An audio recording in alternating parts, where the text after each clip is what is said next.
আজি ৰাতিপুৱাই গা পা ধুই মেলি মই আহিছোঁ পিঠা খুন্দিবৰ কাৰণে ওচৰৰ নবৌহঁতৰ ঘৰত। আমাৰ ঘৰত ঢেঁকী নাই নহয়, সেইকাৰণে নবৌহঁতৰ ঘৰতে পিঠা খুন্দিব আহিছোঁ। মাৰ পিঠা খোৱা হৈছে, আজি ভাবিছোঁ মাক পিঠা দিওঁ। আৰু সেইকাৰণে আইতা আৰু ওচৰৰ আপা এগৰাকীয়ে মাক পিঠা দিবৰ কাৰণে যা যোগাৰ কৰি আছে।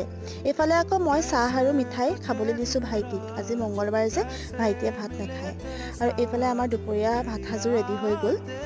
ভাত পানী খাই বৈ আহিলোঁ জানটোহঁতৰ ঘৰত। এইবাৰ জানটোহঁতৰ ঘৰত এৰী পলু পুহিছিলে আৰু দেখিছেনে বহুতখিনি পলু ওলাইছিলে। আমি কাউণ্ট কৰিলোঁ, কাউণ্ট কৰি পানি প্ৰায় 1000মান পলুৱেই পাইছিলোঁ।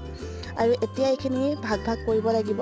আৰু এইফালে চাওকচোন, দাদা দেখাই দিছে কেনেকৈ মানে পলুটোৰ পৰা ভিতৰৰ পৰা মানে ভিতৰত বাঁহটোৰ ভিতৰত পলুটো সোমাই থাকে। এইটো আচলতে জীয়াই আছে আকৌ দেই। এতিয়া এইখিনি পাৰ্টকৈ বান্ধি বইল কৰিছে চ'দা খাৰ দি। আৰু বইল কৰাৰ পাছত এয়া পলুখিনি আমি বাছি ল'লোঁ।